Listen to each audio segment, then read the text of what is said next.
creeps through my window pane. Dreams of stars, now a faint refrain. Coffee brews and thoughts collide in this early morning ride. Wake up world, let's start the day. Insight flows in a bright array.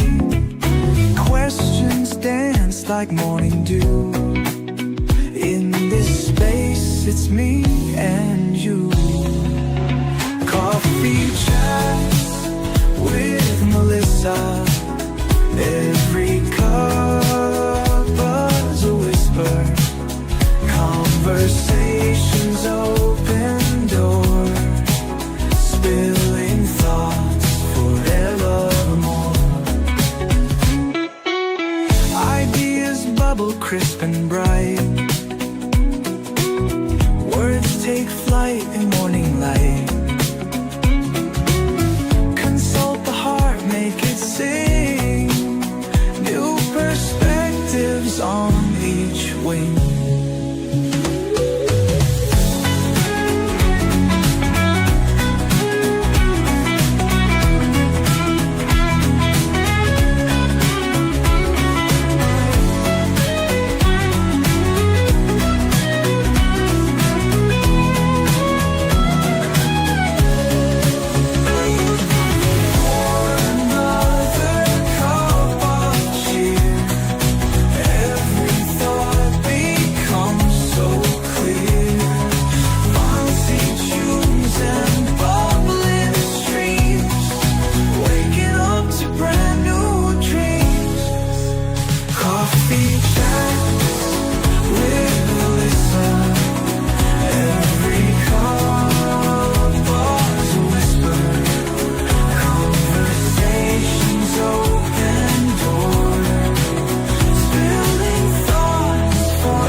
Well, good morning, guys. How the heck are we?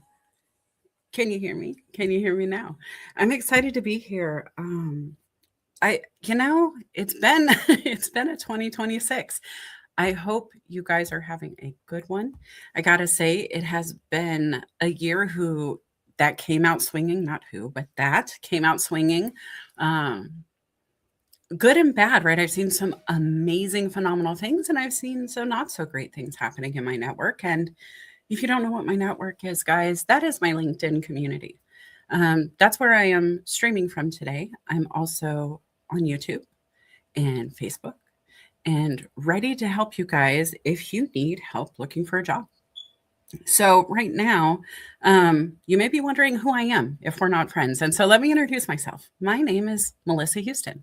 I am the cultivator of dreams and motivator of human capital. And what that means for people like you is I help you get clear on what you want to do, who you want to be when you grow up. We get a plan of action. I hold you accountable. I give you homework. I push you a little bit. I pull you along when needed. But truth is, I just help you figure out what that is. And guys, if you're not following it, please go do that. But the other thing you can do is check out my website, www.documentthenact.com. Document then act, right? So write it down and then get to work. Hope that helps you figure out who I am. I don't want to spend forever on me, but please go figure it out. Go like, follow, subscribe, especially if you're on LinkedIn. I would love to get to know you. That's where I spend the majority of my day. Now, glad to hear it. Thank you, Erin. I was wondering, guys, I have new headphones. I went with this great deal that I found on this cute little pair of headphones for like $10. The plug and play. I knew last week I struggled and I was like, I'm just going to go hardwired until I figure out what I want next. So thank you for that sound check. Couple of things. Number one, this is an open space. So if you know somebody who's looking for work, somebody who may have their job on the line and they've been nervous and they're aware that things are happening around them, this is the time to invite them. Share the link for later. They don't have to be live. They don't even have to comment. It's not something where I'm going to make them participate by any means, but they should be listening. In my opinion, we all should be listening at all times, because even me, yours truly, has been laid off, and it's happened back to back. Life happens, and we can't always control what's happening around us. We can control how we respond to it. But even I have been laid off. And so the first thing I just want to remind people this morning is this is temporary. The biggest thing that I realized about myself when I was job searching was I have this incredible ability to forecast the future, right? I make really good guesses. But sometimes those guesses weren't so kind, and sometimes they were really lofty, right? Sometimes I would dream of winning the lottery and never having to work again, and that was going to be my exit out of the applicant tracking systems. And other times I would think nobody's ever going to hire me. And so I just hope, if you're feeling any of those things, that you understand that, winning the lottery, I haven't shaken yet. I'll be honest. I bought a ticket. I hope to win tonight. But the truth is, I don't think that I'm unemployable, right? And it does get to feel that way, even with somebody who can coach it, teach it, share it, breathe it. For those who don't know, I used to be a certified staffing professional. I had credentialing to do that co-employment consulting, teach people how to hire more effectively. I was a recruiter. I did staffing. I ran the business. I helped a ton of people go to work in Middle America, and I loved it. But even then, sometimes I struggled to find work. I will say that the most recent searches have been shorter than any of the others ever were. There were times where I'd go months without a role, and there are times where I go minutes. It is not a joke to say that when my largest client in background screening passed away without any warning to me, it was less than 2 days and I had my new role started. And it was a business owner who was willing to get going with a brand new scratch business, right? And so for me, it is always mindset. There's always a way.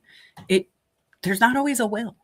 And that's where I came in with this idea, right? Where I wanted to help people who are struggling, who are seeing life happen, who are being part of these layoffs, to have a group, a space. And so what I did was document then act Jobseekers Edition. It is a group I have. I'm going to drop the link in the comments here in just a moment on LinkedIn. I will have to come back to the other platforms. If you want it on another platform other than LinkedIn, you're going to have to comment that on that platform so I can remember to come back. But here's the thing. We're doing a group on LinkedIn that is free for job seekers. It's not going to be something where I'm hosting a coaching session. That's not the group I'm talking about. What I am talking about is going to be job leads that my network is sharing. I have 15,000, almost 16,000 friends that are just mine. I have friends who have bigger friend groups that have a lot of recruiters in their network, and I'm hoping that they'll help share those job leads, right? I'm hoping that people who are job seeking will share job leads with others. Maybe, hey, this is a perfect role for me, but they require me to be in Florida and I'm in Washington. Let me send it to my friend in Florida, or let me send it to the job group. Action tips. Like, did you apply today? exclamation points. Those are the kind of posts you can expect from me, because this is me raising my eyebrow to you to remind you to get to work. You're going to be on your phone scrolling. You're going to be on those social media platforms, but not everybody's going to remind you, hey, you were supposed to be washing your car or cleaning your house. I will be caught on other platforms, and I will have somebody go, hey, you, go eat.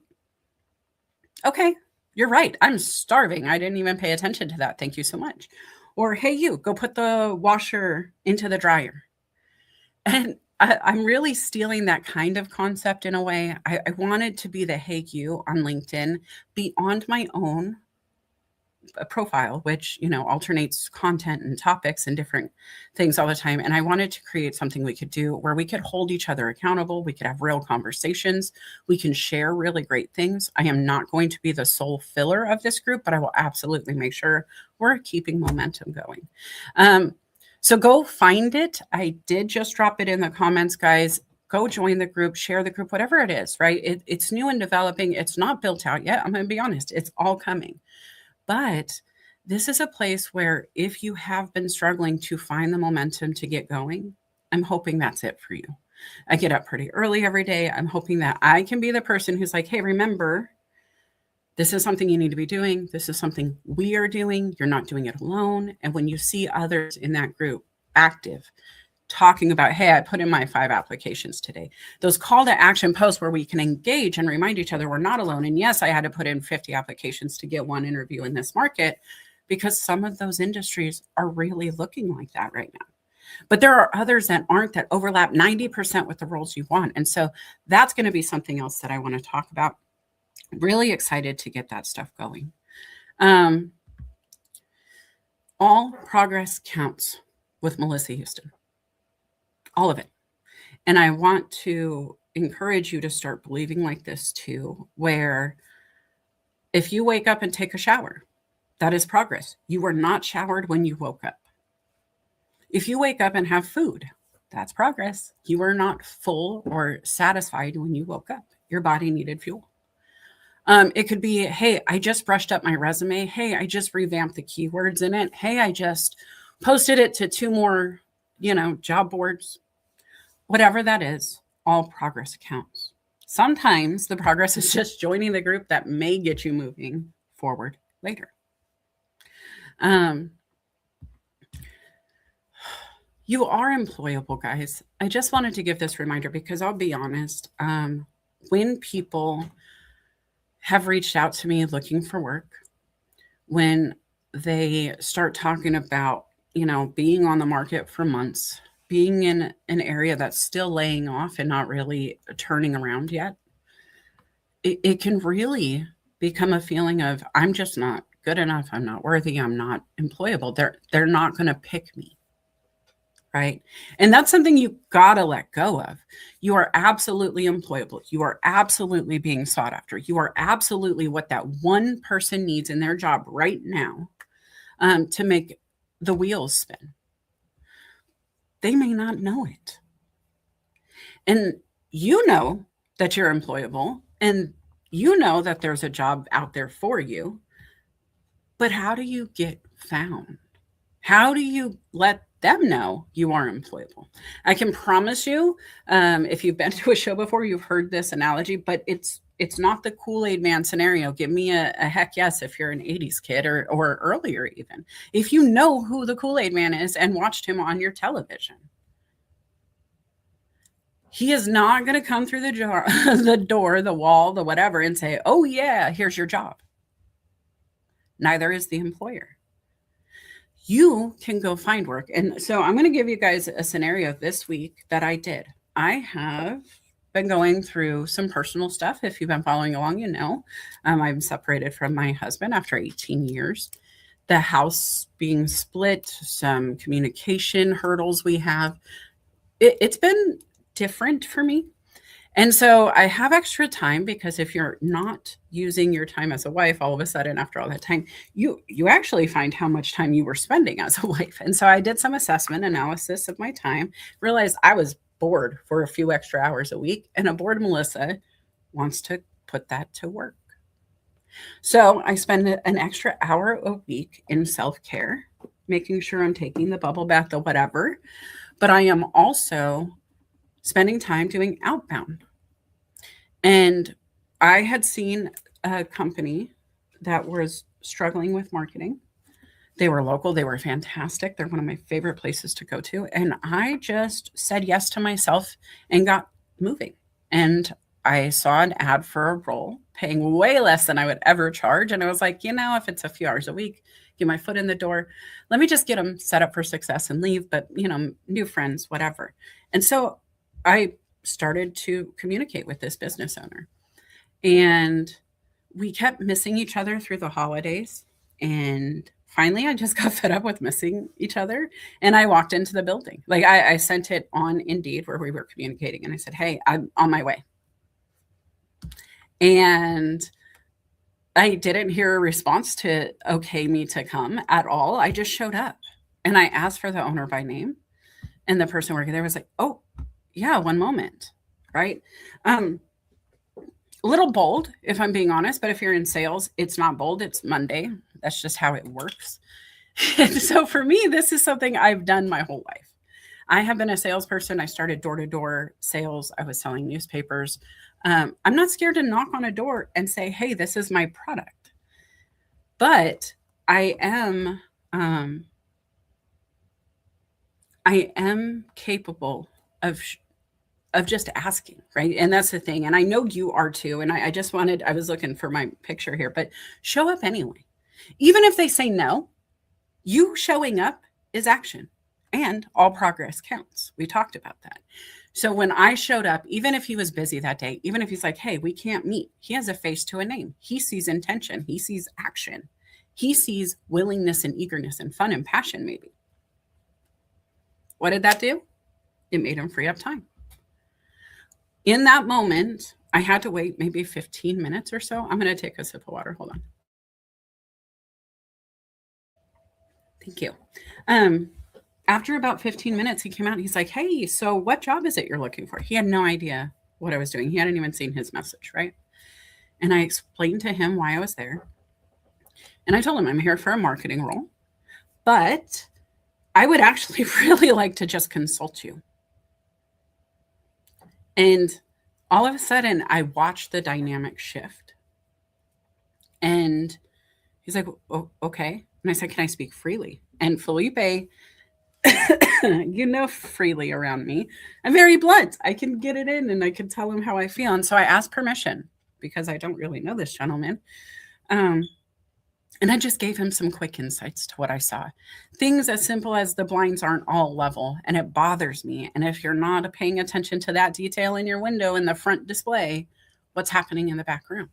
And to be honest, he picked me up and said, let's go see. And we went back together. And so I will tell you, the kitchen was very dialed. I had no concerns whatsoever in that.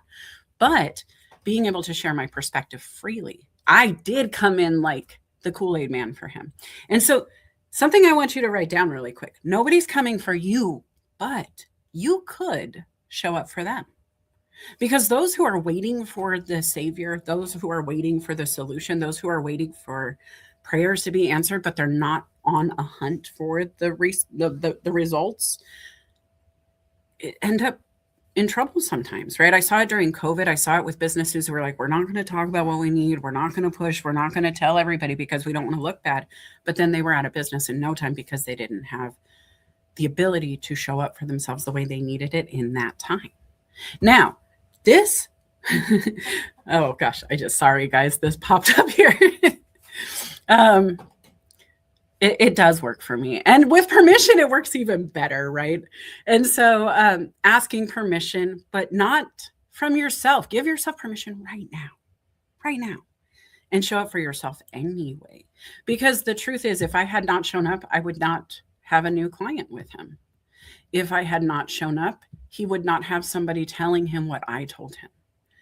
Maybe he would at some point, but not that day, right? Not in that moment. I'm going to jump ahead here. Let me see where I'm at.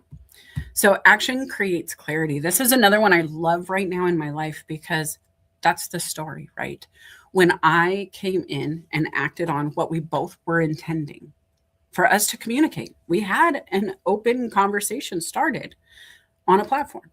I just showed up in person to finish it. And as soon as I showed up, he had a clear understanding of who I was. I had a clear understanding of what I was seeing. As somebody who's consulted businesses, it takes me seconds to walk into a business and start identifying things. I joke because I respect him so much, but it's almost the Gordon Ramsay effect where he can walk into a kitchen and within 10 minutes, he knows who's in trouble and what's wrong and can fix it. I'm very similar in my craft. And so just getting to work, guys, your craft is job seeking. If you're in this group that I'm creating, specifically for job seekers this time, you need to be working and you need to know what to work on. And once you know, it's that map to get you moving. You can travel anywhere in the world if you have a map. As soon as the signal goes down, you stop moving. If you didn't print out your MapQuest in the 80s, you were in trouble. You really were. You had to pull over to get clear before you could move forward. Nothing has changed in that way. We're just so used to it being delivered to our phone that we forget to meet it, right? Meeting your phone where it is joining the groups, following the right people, engaging with the content that will get you seen in a way that you're not being seen now. And this is the stuff that not just me, but Careers, Chaos, and Coaching. Tomorrow we have the show. It's on my profile. Go check it out.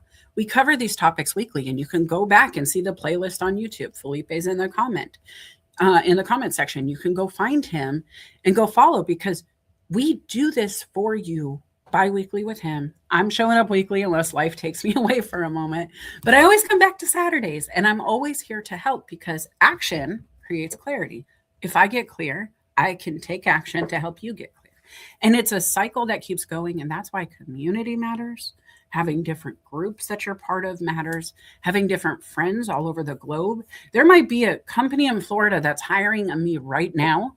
They're hiring remotely, but they're only publishing it on the local newspaper job board.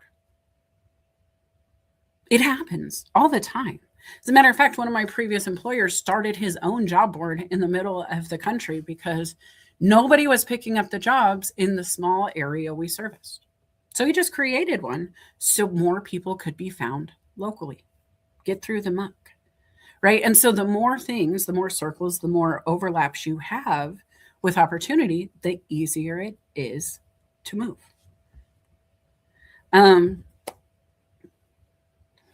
This is a shocker for a coach, I think. Like when I'm writing this down, I'm going to be honest, it really resonated. Most people think motivation, go, go, go, go, go, go, go, right? Inspiration and all that jazz is going to get you to the finish line, but that is bullcrap. BS. Full caps. I'd probably get kicked off the internet if I used all the words I wanted to right now because motivation dies. Was it Zig Ziglar who said motivation is like bathing? You got to do it daily or something like that. If you can find the quote, please do. I'm not going to do it or I'll end the stream by accident. I know I will. But being consistent for yourself. I'm not always motivated at 4 a.m. to be awake, but I'm consistently up at 4 a.m. I am not always motivated to go play the games on LinkedIn, but I consistently play every morning as soon as I open my eyes, and I consistently fall in the top, 10 or something. Usually top 5, but I don't want to brag too much. Why do I do that? It's because in my brain, I feel like I can't be Jason Bourne unless I wake up ready for action. I want to be able to open my eyes and see how my brain's functioning immediately. Can I do the puzzle? Can I do the thing? So the very first thing I do when I wake up is zip. Sometimes I'm the top scorer there. Why? Because I consistently push my brain to function at that level as soon as it's awake, even when it's not awake, right? And you know what the difference is, guys. But being consistent in it, I will stink the first time I do it, right? Imagine if you had to go full sprint from just waking up. Mentally just ready to play Who Wants to Be a Millionaire in the morning to get the prize. How would you do? I'll be honest, Melissa Houston's probably going to kick some butt because while others are like, I need coffee, I can't do this, let me close my eyes, but listen for 30 minutes. My eyes are reading, they're focusing, they're strategizing, they're planning, they're executing. Why? Because I taught that brain to do the thing. Why? Because I've always worried about dementia, if I'm being honest. It ran in the family. So I was like, if I start really falling off the board, I should talk to my doctor. My brain's not functioning at the level it used to. It's a small thing, right? But there's brain game apps out there all the time. Why? Because consistency beats motivation. If you consistently show up, if you put the reminders on, if you have Weight Watchers telling you come in every week to weigh in, that consistent action will create motivation. But it beats motivation every time. Are you with me? Did I put you to sleep? Where are my friends? I want to hear in the comments. And I also trying to figure out where this lag is. What is something you do consistently, guys? What is something that you feel, whether you're employed or not, is a non-negotiable for your morning, your day, your week, whatever the timeline is? What is a non-negotiable for you? Shared focus works. When I do best, and this is for me, I'm speaking first person, but also, can we be honest about elementary? They taught us in school to have small groups and work together and work as a team, and they partnered us up and they did all of the things and hold hands with the person behind you, walk in a straight line, split off into sections. You're going to play kickball, 2 teams, whatever it was. I always did better either completely alone, quiet, my bedroom, headphones on, focused, or in a collaboration setting. But please do not set me in the middle of a noisy classroom and expect me not to be able to talk to others. Are you that way? Are you one of those humans that works better with a collaboration space? Are you somebody who, if you have a friend saying, hey, we're going to do the applications this week, let's meet up on this date, and that helps you to have that accountability buddy, like own that, right? There is no wrong answer except the answer that keeps bringing the wrong results. Ooh, I love that, right? I'll say it again. There is no wrong answer except the answer that keeps bringing wrong results. If you're trying to apply for jobs alone and you're not getting them turned in, don't do it alone. I know it's silly. I'm a big fan of like 2 circles. So if the off switch isn't working, turn it on. Simple. What does that look like? Well, I don't know. If you're talking to Melissa Houston, that may mean taking off the headphones and getting into a group space. It may mean, hey, I'm going to get on the cell phone. You and I are going to be on video chat, but we're not talking. But I need to hear your click of the keyboard, and we're going to do this for 30 minutes. We can get a subgroup going like that in the group, right? But the reality is you have to know how you work best. And I want to hear that, especially from the people joining the group, because my job is to help you optimize your performances in all ways. And if I'm sharing my focus on skill sets and coaching and growing and collaborating and all the things I want to do on LinkedIn, then I also want you to know what that is for you and how you're going to act and what you can not just take, but offer. Because I can't offer you much if I'm in the headspace of wanting to have my headphones on and not be disturbed. I'll be honest with you. I have told friends, I'm not friendly right now. Go away. I need my own head. Get out of it. Maybe not in those words, but the concepts were always the same. And so knowing your boundaries, knowing what works for you, knowing what doesn't, knowing how you want to move forward is going to help you, right? Clarity creates action. We said that before too. And all action matters. It all counts. All progress is progress. And so what is it for you? I love that, Chase, and sorry, I took it back down. Non-negotiables, prayer, meditation, journaling to start and end my day.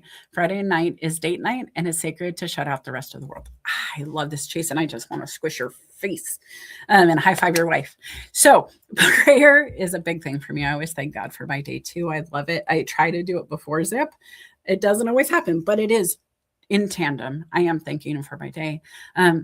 Meditation, I think, is a little different for me, but I feel like I share some space of quiet time, reflecting, doing my thing. I definitely write it down. But the part that I love is this Friday date night. I got to be honest, it's something my husband and I didn't really do a lot of, and I regret it now. But I do know my Bible study leaders did it, and it was non negotiable. She was a nurse, he's an engineer. They're a very busy family, a huge portion of the church, leadership teams, and all of that jazz, hosting Bible studies. They had an extended family. They did some adoption, like just busy people. And I met them because they were hosting a Bible study at their house. And when they told us about their Friday non negotiable, I kind of just paused because, like, wow, with all that stuff, you can still put it in. And she said, there's no choice. And that is that same concept, guys. It was not negotiable to risk the marriage for any reason, not even a Bible study. They anchored into what mattered to them. They made it a guaranteed portion of their schedule, right? And we call this schedule for the yes. If you're in my coaching and you know that, you block out time with intention to say yes to that thing you need most in that moment. Sometimes there's more than one box in a week that says yes, right? Maybe there's an hour a day you give yourself. Maybe it's just Fridays with your spouse. That's your thing to determine. Maybe you don't have a spouse and it's gym time. Maybe it's library time. Maybe it's, I don't know, paintball time, and you go hang out with your guy friends and shoot each other with paintballs. Whatever that is, just know it. And that is the other side of job seeking a lot of people don't talk about, is how do you make fun happen in spite of not having the ability to work, in spite of maybe not having the funding you need to go out and do paintball and whatever else, right? Do you have a space you can hang out? There are tons of ways you can find free engagement. A library, for example. Going into a library, you don't even need to know the people. There are a ton of people always busy in a library. You'll have just enough noise to feel the movement of a classroom, which, again, going back to elementary education concepts, we were taught to do. We were taught to work in groups. We were taught to have somebody give us a syllabus. We were taught to have our homework checked. And so if you find yourself feeling like, I don't know what to do next, I don't understand, I've never been here before, it's because they didn't teach you how to create a syllabus. They taught you to read one. They didn't teach you how to create homework for yourself. They told you to execute it. And that is something that a lot of humans lack after they leave education, is because the education system is very good at training you to need direction. It was why it was created in the United States, to prepare you for manufacturing. I'm not upset at it, except the fact is, if you're feeling those feelings and not aware that it's because the system was created to make you feel that way, then maybe you should have some perspective, take a pause, think about it, right? It will actually help lead to the next one. Stop spiraling. Stop. Do you guys remember the toys of the like 80s, 90s? I keep thinking about Beyblades. Do you guys remember that? My kids wanted Beyblades so much. And it was kind of like a fidget spinner that you would just, or a top, right? That almost like a jack even from my childhood, where you just spit it out, almost rock'em sock'em robot style, and they fought each other and they would hit each other and they would just spiral around, and you had no idea. It was just chaos. And you had no clue how to win, but somehow you either did or you didn't. And sometimes I watch job seekers, business leaders, humans in general do this. We have multiple platforms. We have multiple things we like to do, multiple hobbies. My craft closet is me spiraling up Michael's. Let's be honest, right?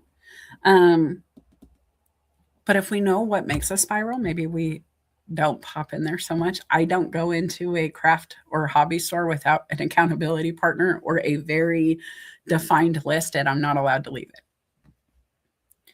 If you go to job hunt, are you limiting how many tabs you're going to allow open at the same time? Are you going to apply for every job you find on a Tuesday, Or are you going to say, I'm applying for project management roles on Tuesday, and I'm going to apply for, management leadership roles on Wednesday? Because maybe you could do both. Or do you just show up and go, I'm going to apply for whatever the Kool-Aid man sends my way? You have to decide. And I'll be honest, every time I don't write it down, I kind of do whatever the day brings. There aren't a lot of boundaries with me. I can end up on a 2-hour call that was not scheduled. I can end up on a 30-minute call talking about something that has nothing to do with the day I was hoping to have.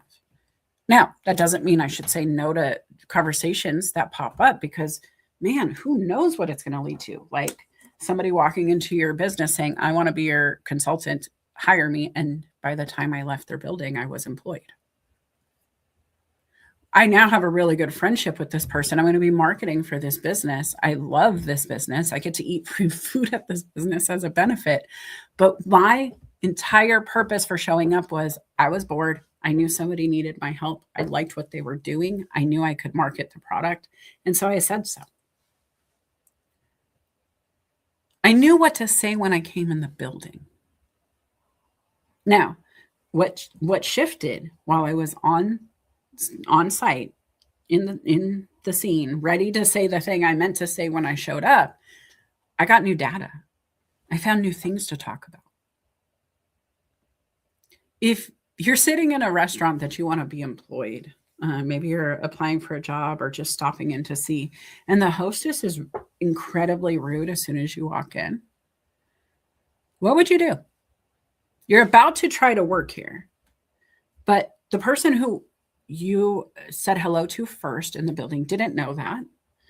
They greeted you thinking maybe you were a customer, or didn't greet you, right? They just kind of gave you the look, whatever it is. Think worst case is customer experience you've had. If I walked in to be a server in a place where the hostess wasn't being so hosty, I would communicate that to the owner in my interview. Like, hey, I know you're hiring for a waitress, but what are you guys doing for the hostess position? It's a little bit of a double-edged sword, guys, right? Because, that's not a great way to play, to come in and nitpick somebody else's employees to try to get a space. And I wouldn't. But I did have a position where I'm walking through a building. I was working with a customer. Somebody was coming in for an interview. I made eye contact with them. I didn't know at the time who they were. They didn't know who I was. I had no direct affiliation with them, except the owner was paying me for a service as well, right? That we're going to be colleagues maybe in some way, fashion. But I'm still in public, so eye contact, quick smile, and it's not returned. As a matter of fact, I get like this really gross face given back to me, and I was like, wow, okay. Just kept my smile and just, I kind of thought, wow, have the day you deserve kind of thing. I don't know what's going on here. But then I hear later that they're there for an interview for a role that is going to greet every person who walks in the door. I was like, oh, no. So the next time I spoke to the owner, I just said so. Hey, just wanted to give you a heads up. I don't know if you noticed this, but I smiled. It didn't work. I'm not sure that that's a great fit. You might want to do a second interview. Just data. But that owner ended up choosing somebody else, and that position was great, and it worked out. It could have worked for the other, but I am the person who will be honest. You can do the same. When I went into a job interview once for a restaurant, I wanted to come in as a manager a couple years back. I just thought it would be fun. I like food. I really love to work around food. And they said, what would be the first thing you did when you came in? I'll be honest, guys, this interview question, just being accountable and telling you my answer, I told them I would clean. She goes, I'm sorry. I was like, well, behind you is an image on the wall, and there are nothing but fingerprints, really thick food prints on the picture. And I can't stop noticing it, even though I'm with you right now. It's all I see. And she was offended at my answer. And so I am saying this to remind you there are risks to being honest, right? This is something that I'm going to just pop in here. Victory and victim both start out the same way. It's up to you how it ends. She opted into that conversation and then felt victimized by the answer of there is room for improvement. And I noticed. From my perspective, though, quick question, contemplate this. Why would anybody be upset that a restaurant would improve the cleanliness with the new management team? And it really just, if that's the reason I'm eliminated, what am I going to find when I clean? Right? I start thinking back to Gordon Ramsay again. Is it Hell's Kitchen back there? Because if the lobby looks like this, what does the kitchen look like? And it's the same mentality I brought into the recent role, just coaching, consulting. Like, if I'm seeing this, what am I not seeing? And it's what coaches do, what consultants do. Tax auditors, right? Yes, you're handing me your spreadsheets, but what are you not handing me? It's the same kind of thing. And so ask yourself that in your resume too. I'm going to bring it back full circle for a minute. As a job seeker, what are you not telling them? What are you not prepared to hear? If an HR person says, hey, I love that you want to do that, but your resume doesn't show me any of those qualifications, are you offended?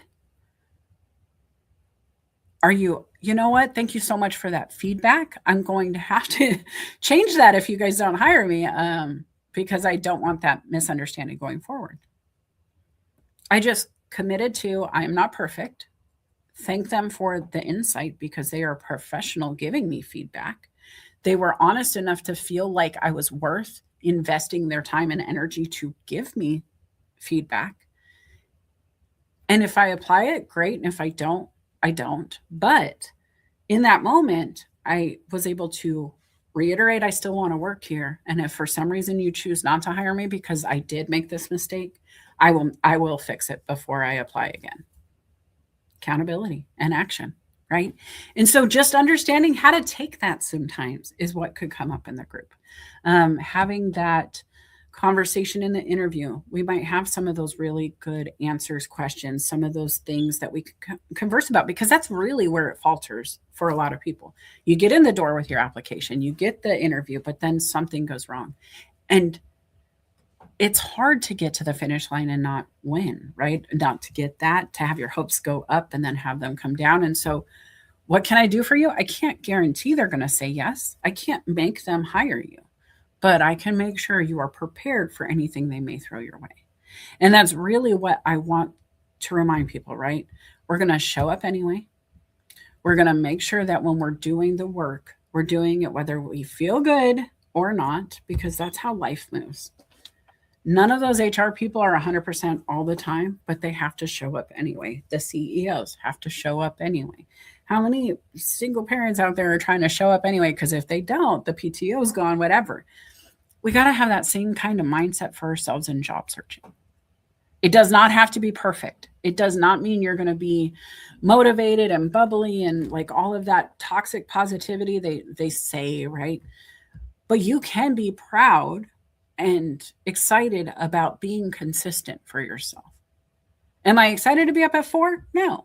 Am I proud that my body naturally makes me rise every morning because I have so much energy and give that I cannot rest once my eyes are open, because I'm like, oh my gosh, what can I do this week? What show can I have? What group can I do? Who can I call? Who can I check in with?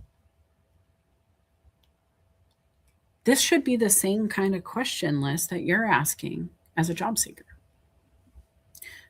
These are the things that if you hold yourself to that fire, and it doesn't even have to be job seeking necessarily, guys. If you're not a job seeker right now, you can still apply this to your business, your brand. But if you're not moving every day, just a little bit for yourself, every week, one day a week, you just put in a little bit of that consistency for yourself. Who's going to do it? What are you expecting from a job search site, right? Let's just talk about Indeed for a minute. You throw your resume up there. You apply for some jobs. You might be fed some jobs, and it's cool. It's a good exchange. But there's algorithms, right? There's action. They have to be slowing down the push for resumes that sit there not edited, not touched, not opened. If nobody's logged in for a while, do they deprioritize your content? It happens on other social platforms. These are questions I'm not certain, but it would be silly not to. from a consulting standpoint, from Business 101. And so what are you doing to keep yourself fresh on those platforms? Do you check in often? You can delete your resume and upload the exact same resume, and you may be a refreshed profile. Have you tried that strategy? When's the last time you deleted your resume and uploaded it again? When's the last time you revamped it? I never have my resume not active. I say that with full knowledge my employer might be listening. But the truth is, I like options. I like opportunity. I like to make decisions about my life as new information comes along. And I can't get new information without opening myself up to new information. And so consistently having the conversations, consistently reminding myself everything, good and bad, is temporary. This coaching could be done in 10 years, or it could be the reason I retire the millionaire, right? It could be the lottery ticket that wins it all. I could find that one person who's like, hey, here's $1 gazillion. Come travel with me. You're coaching me and my team. It could be Jelly Roll and Post Malone. Tag him. That's my dream job. Right? That's one of them. But the truth is, you just don't know what's going to happen unless you're out there acting on it, putting in the work and trying. Where are you in life right now? If you had to say you're a job seeker, looking with no job, you're casually looking, but employed, you are employed, but underemployed and actively searching, or you're just happy. Like you're good, you're not going anywhere. This is your dream job. You own your business. You're working in something that's not going to go away. Because if you have these circles figuring life out, right? If you have a little bit of this and a little bit of that, I am all of the above, to be honest with you, at any time. I could absolutely make a career out of my finger quotes day job that I'm doing Tuesday through Saturday. I run a niche retail store. It's very lucrative. It's more lucrative than I ever anticipated it being, to be honest. It was just going to be a base wage that would allow me to coach beyond and make the money that I really wanted to make and rebuild that. What happened was I fell in love with the fun and passion of it. I started engaging the teams there. The youth behind me that I'm training are now, like, one of them's going as the sales champion of the year to go meet with all of the bigwigs from corporate and have a party and be celebrated for their win. My assistant manager who replaced that person, once they were promoted, he's going to go do a bike week in Daytona or 2 weeks on corporate just to go to Florida and have a good time with a bunch of bikers and sell them the gear. So while I think my job is temporary, the fact is my job has been more permanent than those I'm training because they keep promoting out and shifting and moving. And for me, that makes this more long-term than I anticipated because I love this role. Now, what I love about this role is I can still do my coffee chats. I can wake up at 4 a.m. and not have to clock in for another business until 9:30. That is 5 hours minus my drive time, right? Of half an hour or so. 5 hours. I can work on my own craft every day before the world even needs me. Then I get to go have fun at work. It's very, I hate to say this because if they're listening, but it's a very easy job for me. My brain automatically knows what to do there. I love to clean. I love to sort. I like to make things colorful and pretty. And so I get to rearrange and I get to yell at customers like I do my brother Felipe on Coffee or Careers, Chaos, and Coaching. And they dig it. They call me the kicker of shins. And they say that because when I'm talking compliance, when I'm talking safety, when I'm telling them what they need to ride, they get 5 visits before I kick them for not having an airbag.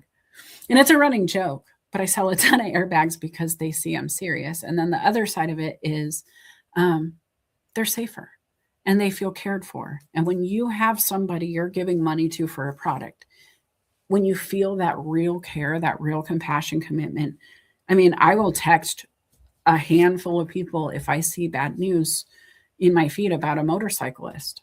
And there's a chain of events that immediately occurs. Aaron Gibson was on the phone with me last night when I saw it happen, and I had to start down the list.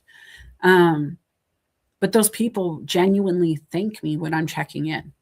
They really know they're cared for. And so while this season is temporary, these people are not going to be temporary for me. I watch them grow. I can't wait to hear their journey. They still come tell me all about it, like the elementary school teacher you come back and visit after high school to show them your degree. It feels really good.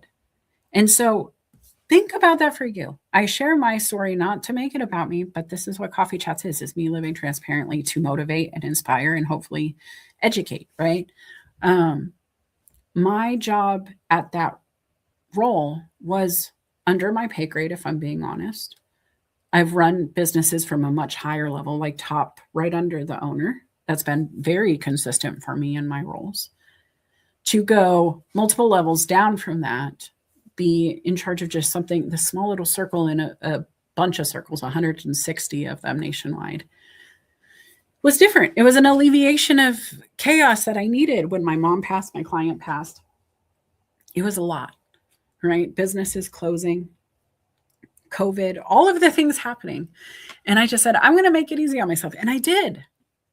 But I also found things that I didn't expect to find there. And I want you to open up your mind to that too.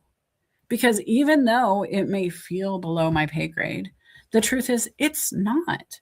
My pay grade is doing I'm doing well this year. Last year the numbers were pretty good. Like there was some stuff that happened with the husband that changed incomes and how that looked. But the truth is my business is thriving here, or their business, and then my business is too. I have new clients. I have these things. I have annual clients who are paying me, multiples of thousands of dollars to help them grow. That's a win. And yet I'm still in my temporary season of working as a retail manager, because at some point I'm either going to be leading the managers from a district manager level, or I'm going to jump right into the corporate role because they know who I am and they see what I do. And they're going to go, hey, we're creating a role, or this is the role that we freed up for you, right? And with that mindset, guys, nothing is off limits. Everything's negotiable. Everything is one conversation away. And that's always been true for you. One conversation changed your life every time. You get to pick the conversations. I could have sat in my house and called one of my friends and had a conversation, or I could drive to the local restaurant that I wanted to work with and have a conversation with the owner. I did both in the same day. But because I did that, I changed my season, right? There's a difference now. What's really exciting for me is I haven't really focused locally in Bellingham on people, unless they were at the motorcycle shop. So for me to diversify a bit and to meet other business leaders in a new way off LinkedIn, I'm excited. I can do LinkedIn live meetups on site, and I have a restaurant to help host that. And the food's phenomenal, right? I only have that option and that mindset because I took action one day. I got up and I did something that made progress. And what's crazy is progress compounds, guys. If you look at every step you take as a circle and you just start overlapping those circles, all that progress adds up. You get to see a really cool picture. Imagine those pictures that are done dot by dot by dot. And then as you're like, you see a dot and they zoom out and you see more dots. And then all of a sudden you see a human, you see a figure, you see an entire picture, and all it was dots. That is every image you've ever seen. That's a pixel. That's all that is. Right? And so when you get to your life, pixelate the stuff, make it glitter filled. A lot of little circles overlapping, create some really cool sparkles, guys. What is it you're going to do for you? What is that job that makes you sound like me when you talk about it? I would love to open my stage to people who want to come up here soon. So if you want to join the stage, please message me on LinkedIn. I would love to know what's coming up for you. Have you been in a position? What was that journey like to go from unemployed to employed? How do you show up anyway? This is one of my favorite questions. What is that thing that you do for yourself? Because I'm not going to lie, guys, Sometimes it is, okay, I'm going to go get a caramel macchiato and I'm going to show up, but I have to be bribed. Or for my assistant, that the sales champion girl I was talking about, Sam, lady, she likes cheeseburgers and chocolate cream pies from Burger King. And if you give her those two things, she's going to show up. If you buy her a white monster, she's going to get excited and then she's going to show up anyway. It doesn't have to be food. It doesn't have to be drink. It could be a phone call to your kiddo who is the reason you kept the job in the first place. It could be to the spouse who you're working to save the down payment on the house with, and you know that job longevity is part of the application process for the house, and so you have to keep it, because without it, how are you going to qualify for the home? How do you show up anyway? And do you know what would motivate you to show up in spite of?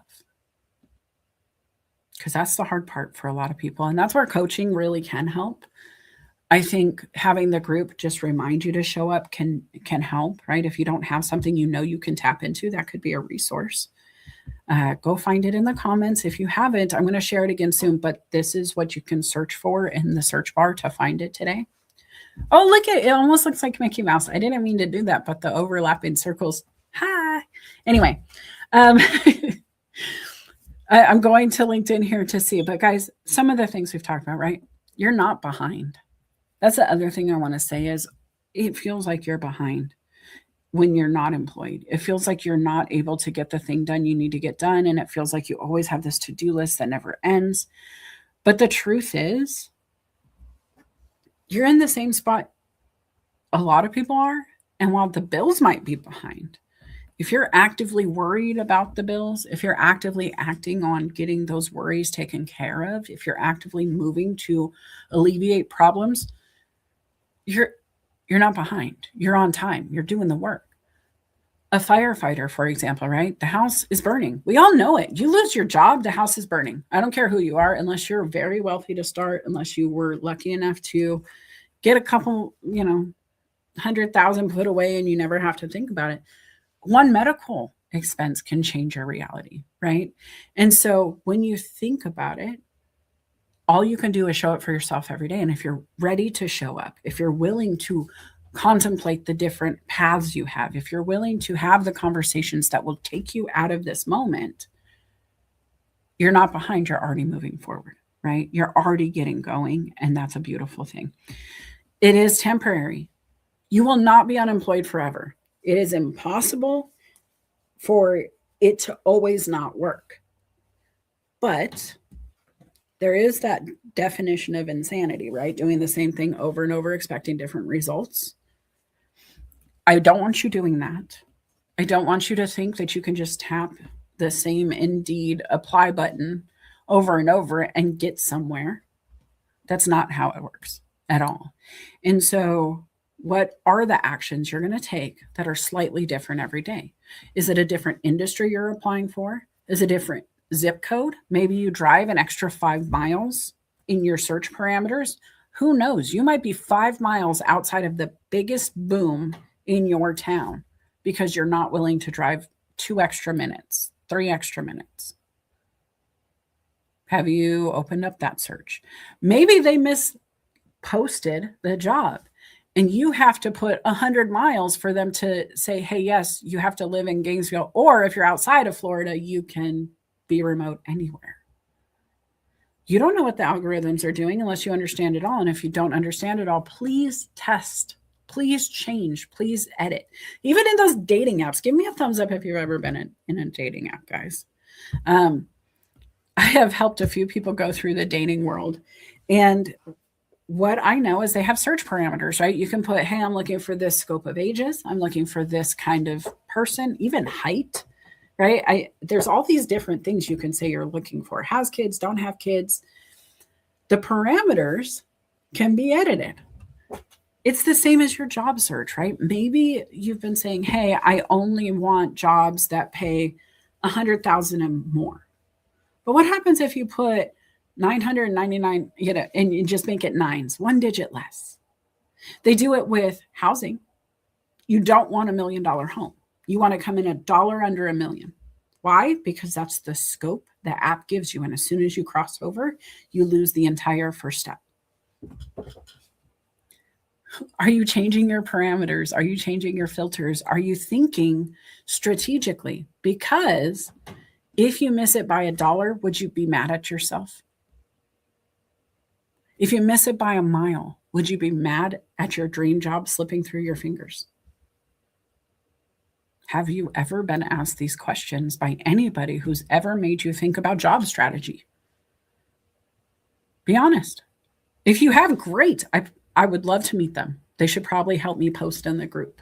I would love to share their content because it's the creatives that find the new entry point, right? I could have kept engaging on Indeed and eventually got an invite in.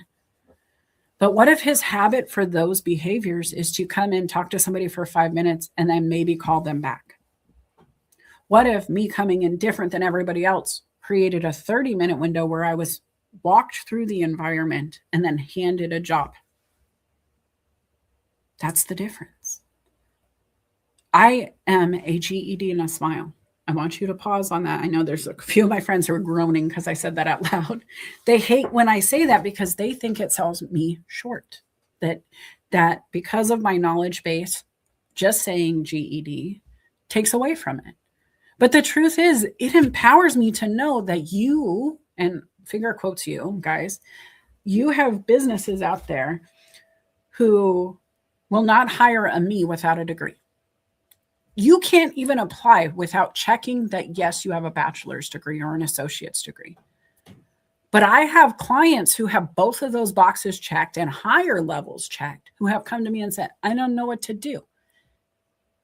And so I giggle when I see that they don't realize they don't know what they want. What they want is education, and they think it comes from schools solely, exclusively. And education on verified does have to come from a trainer who can then give you a certificate saying you completed it, right? And we're trained to want that. We go back to that pre-manufacturing setting where 8th grade was the highest you really needed to meet because they just wanted you to be able to read and write for work and take direction and read a syllabus. And so when you think about those things all in a blender, right? Everything that I'm saying, why would I try to go through the front door to get a job I want when I know the ATS is not going to care that I have experience? HR, and Felipe, I'm looking at you. We've had this conversation. HR will tell me yes or no because of the parameters they put in their applicant tracking system, right? So how do I get around it? I show up anyway. I show up at the front desk. Can I speak to the owner, please? Can I speak to the person in charge, please? And what do? I tell them why they need me. And those people, the owners, have the authority to go, hey, HR, Melissa's your new contact. Do whatever she says. And that changes things. That's that Uno reverse card. Like if I had to put it in childhood concepts, guys, it's the Uno reverse card that will allow me to not be excluded by somebody who doesn't see my value because they were trained to see value the way they were trained to see value, and they've never been taught to see beyond the piece of paper. And I can tell you for a fact, those pieces of paper do not do anything at work. Not the human, but the paper. Their degrees don't sit down and do something. They don't.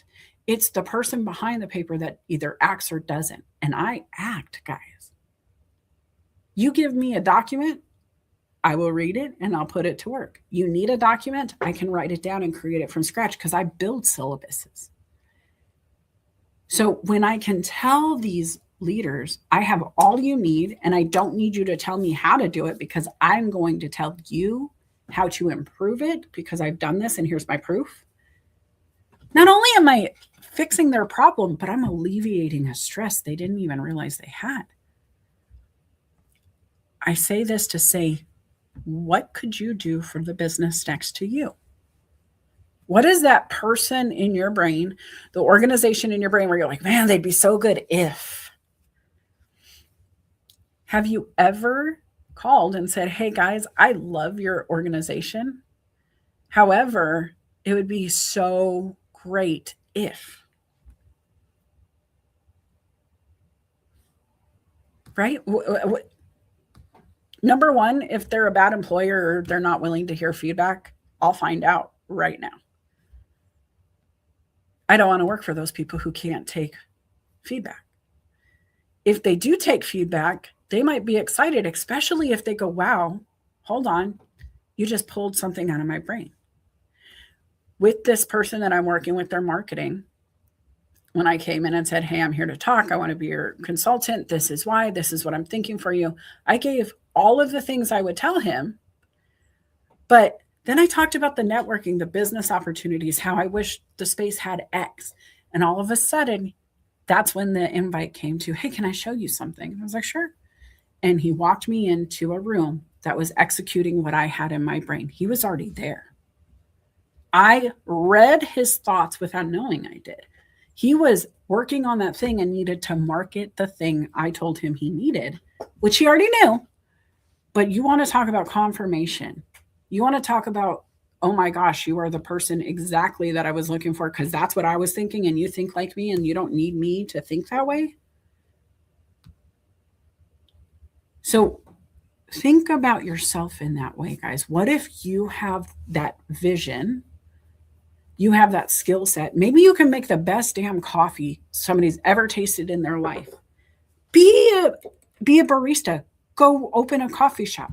Go be the best person at Starbucks. There is nothing wrong with showing up your way. But if you don't show up for yourself, if you don't figure out what it is, how are you going to tell me about it? If I could hire you, which I'm not hiring, I'm not right now, but if I could hire you, what would you tell me I would be hiring you for? What if I didn't tell you what I wanted, but you told me what I needed? Have you ever done that in an interview? Have you ever said, I know you're hiring for this, but I also see these things we could work on, and I was hoping that there's somebody I can communicate my, thoughts to? If I show up at Disney for a job and I have an idea for a new ride, but they're hiring me for customer experience, but I also want to know about this small world, like sub ride that I have in my brain or something, I'm hoping they're going to listen. Now, even if they say, yeah, the idea box is in the corner and I have to dust it off and move the cobwebs and there's no hope there, there's still hope there's a box. Then I want to be like, who's in charge of keeping this box clean? Hey, can I be in charge of collecting the ideas and talking about it with the person who collects the ideas and talk about it since nobody's keeping the box clean? Showing up unexpectedly, not asking to do everything in all ways. But if you see a path to have a conversation that somebody else is not having yet, why wouldn't you? Imagine the power as a leader. If you guys have ever led a business, let me know. All right, just drop it in the comments. Yes, I've led a business, whatever. What would you do with that kind of feedback from a new hire? Somebody who, or an applicant even, right? Just somebody who's here going, wow, I love this place. I'm here all the time. I want to do this. It's too bad you don't have this happening here. Or it's too bad you guys don't do these kind of events. Or it's too bad you don't have this offering on your menu. Wouldn't it be cool if you had strawberry to add to the lemonades here? Little things. But what if that created the ripple of like Chili's limitless strawberry lemonade? None of this is sponsored, by the way. If you guys want to send me a free Chili's, I'd be happy. Same with anybody else. I talk about Disney. I want to go on the rides. But think about that, guys. What is your resume giving them that others are not? Because if that's your first step in conversation, if that's exactly how you're going to open the door to talk to them because you don't want to knock on the door like I did, you don't want to just show up in a building, what is it? What is the thing you would do if you didn't get paid for it, but you had to do it anyway? Like volunteer only. What would you do with happiness, with gusto, with intention? How would you give back? And what would that job be? And it has to be a job of some sort. But where would you spend your time? Because if I'm being honest, the reason I picked Komodo, which is where I work. They own Cycle Gear. I run a Cycle Gear. It's a motorcycle shop that does helmets and jackets and different products for your bike, shoes, and all this other stuff. The reason I was good with this job was, one, I like to do training and development, and I knew in a college town I would have a lot of young, brilliant brains to play with.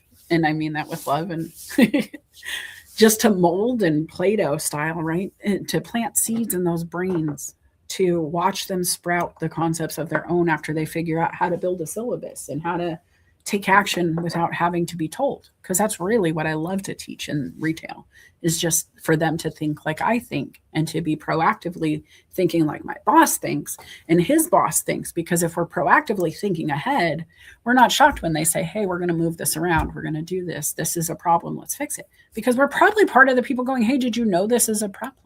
Right.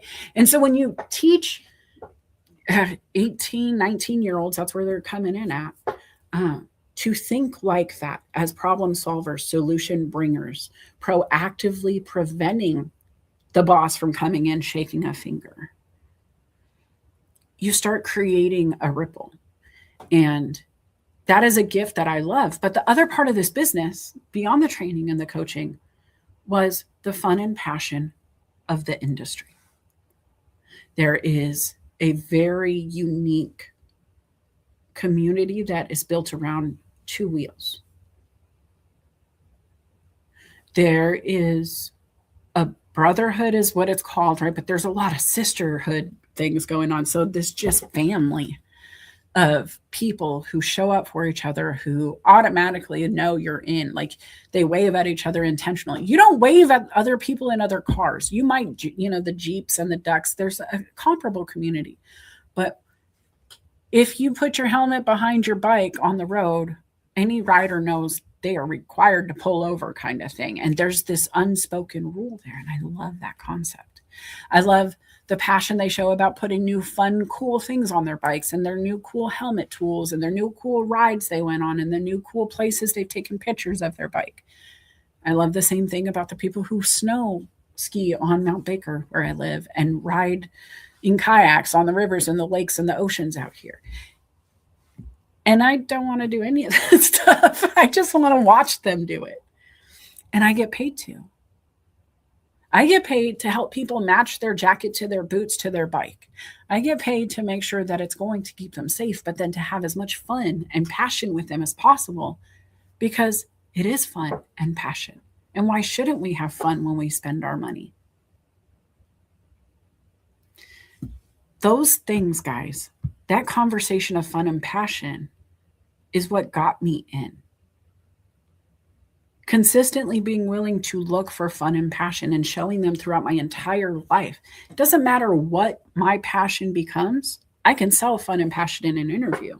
And if I get passionate about your business for any reason, whether it's the macaroni and cheese, whether it's being able to talk crap to the customers and they don't get mad at you when you tell them they're being dumb or something because they're riding silly, right?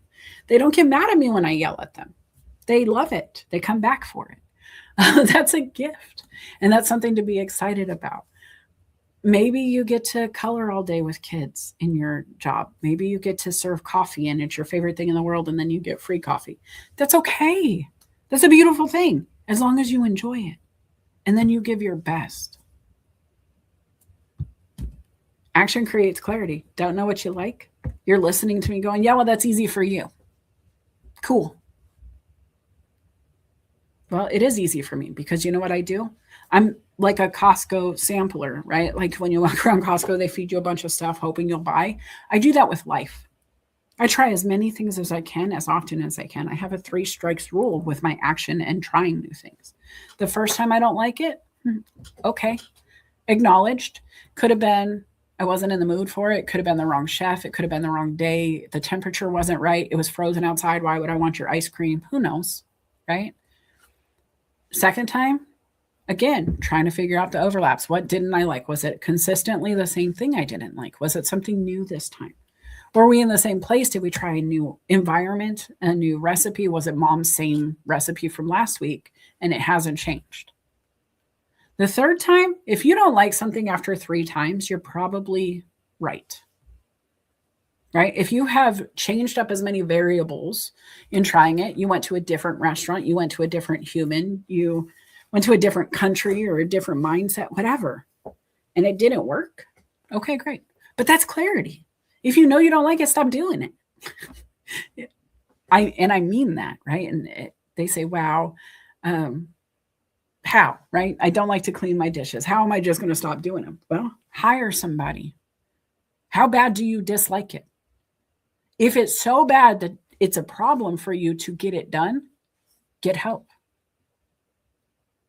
Not stressing on the dishes or the laundry or the toilets or your marketing, your social media, the stuff that people outsource in business all the time. A janitor who comes in once a week to clean the building because all your employees are busy with paperwork shuffling.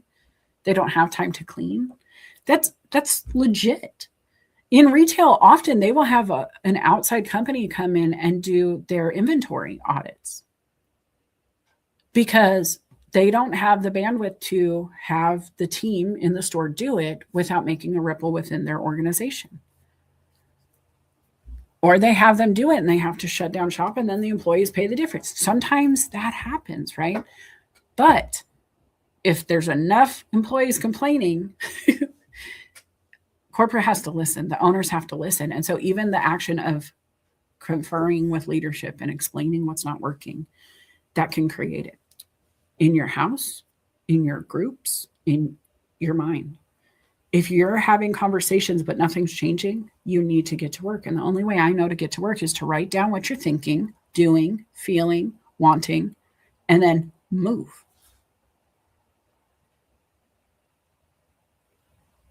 I love this comment. Sorry, I paused here. It's Paulette says, I once said in a hissy fit, I'm leaving and going to stack shelves to a silent room. All of a sudden, a voice said, God help the person who touches your perfectly stacked shelves.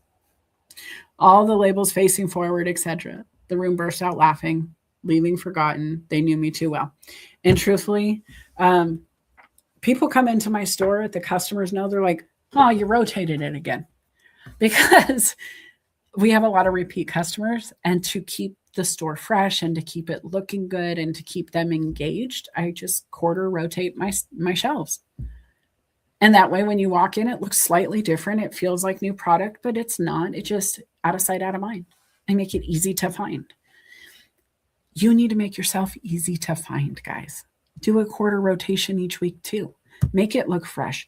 Go in and delete it and repost it. When is the last time you guys did that with your resumes? If you're job seeking, really ask yourself these questions.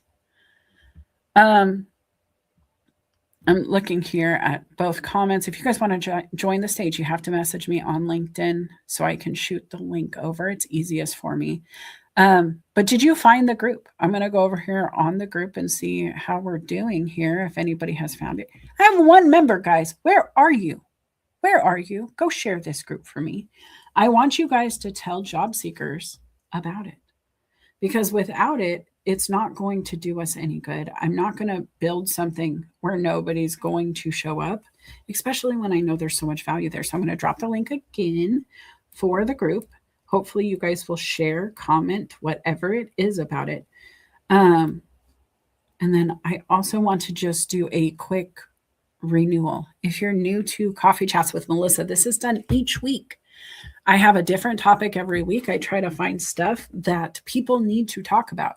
And this week we're talking about a group supporting job seekers, one that I have started to give tips, tricks, motivation. This is the name of the group. You can find it. I just dropped the link in the comments as well. But guys, this is going to be that daily job leads, hopefully co-shared at some point, right? We're going to do action tips. We're going to do real accountability. It could be something as simple as, hey, get back to it. But you're going to see that job seekers group reminding you that it's time. And I'll be honest, a lot of my clients, that's what they're looking for from me. If I had more time to do more clients, I would love to just do job seekers. I would absolutely adore it, but I don't have that time. And to be honest with you, the job seekers that are out there work better when you co-collaborate, because you both are looking for jobs. If you have one other person in mind, you can share it. because mine is always open for work, it's easy for me to share jobs to the people in my coaching programs that need jobs that align with that, especially when they're my level or higher, where I'm like, hey, this is that job. They said I'd be a good fit. I'm thinking of you. And I let LinkedIn feed me leads that I can share on. And so just strategizing, guys, different work, low ROI, low entry, big results, my favorite way to play. This is going to be that group. So tell others about it, please. Also, let me just think about where I'm at right now. Okay. So we've talked about the job seeking. We've talked about accountability. We've talked about consistency beating motivation. I will say the consistent aspect of having your job boards out there is cool. Showing up on LinkedIn is cool, doing those things. But the other thing I want to see more consistently from job seekers is a custom job search email.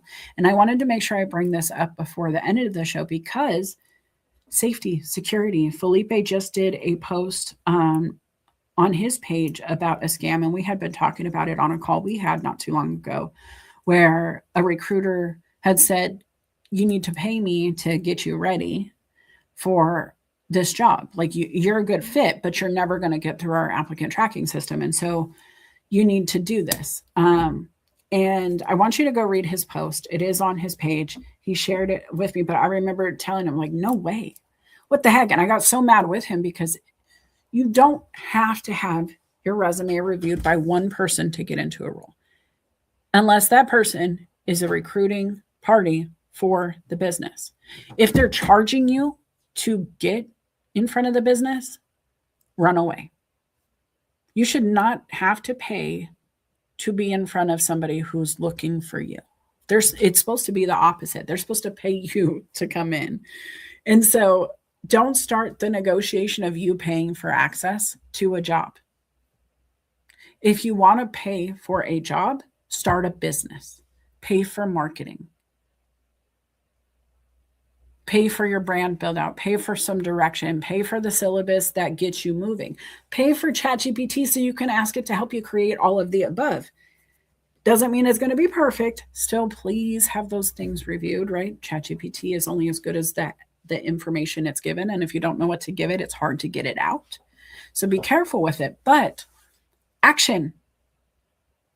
Be consistent in trying to learn. Go to YouTube. We've been calling it YouTube University for 3+ years, right? Started in those audio rooms where, for me, who doesn't have a degree, it is the only university that I know I can go to at any time and learn from the best of the best of the best. Princeton, Harvard, you name Yale, all of them. Those top performers there became top performers in their craft. And then those brands, whether it was them specifically or others, create content. So if you wanted to learn resume tips from Felipe Cofino, you could go to his YouTube right now and find a whole heap of opportunities where he's given back by himself and with others. And it's free. LinkedIn, they have a ton of stuff going on. We have these shows here. There's a whole lineup today. Leslie Flowers shares a lineup every Monday of all of the shows. You can show up in those rooms every day. And the people speaking, experts in their craft, people who know what they're talking about, and they're giving it away for free. Are you consistently showing up for yourself? Do you have podcasts you listen to outside of this platform? You don't have to be here. Where is it? I think Spotify said I had like 8,000 hours of podcast listening or something crazy. Maybe minutes. Maybe it wasn't hours, it was minutes. But still, think about what that means showing up for yourself. And that's just on one streaming platform. That had nothing to do with my LinkedIn. Nothing to do with YouTube where I go. Nothing to do with the internal training I'm doing within my organization and the others that I work with. Sometimes I take on a role and, I'm working in a fractional capacity for an organization and I learn on the go with them. How are you developing yourself? Because that question will come up in an interview. It will absolutely be something that I would want to know. What are you up to? How are you learning? How are you expanding? Have you updated your resume to include your AI, to include LinkedIn, to include your Canva usage? Are you using tools beyond that, like StreamYard? Do you know how many organizations are streaming these days who might need production value? Aaron Gibson, right? Like, is this on your resume?